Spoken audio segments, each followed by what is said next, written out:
and Chicago has issued a severe thunderstorm warning for northwestern Kendall County in northeastern Illinois, southeastern Ogle County in north-central Illinois, northeastern Lee County in north-central Illinois, southern DeKalb County in north-central Illinois, southwestern Kane County in northeastern Illinois, until 9:45 p.m.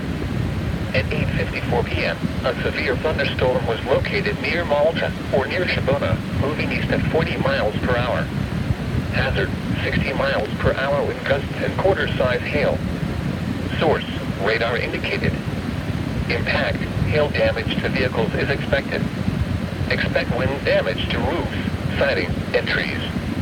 Locations impacted include Sycamore, Yorkville, Little Rock, Plano, Rochelle, Sandwich, Shibona, DeKalb, Sugar Grove, Elburn, Cortland, Hinckley, Silmanoff, Waterman, Maple Park, Malta, Lily Lake, Virgil, Creston, and Lee.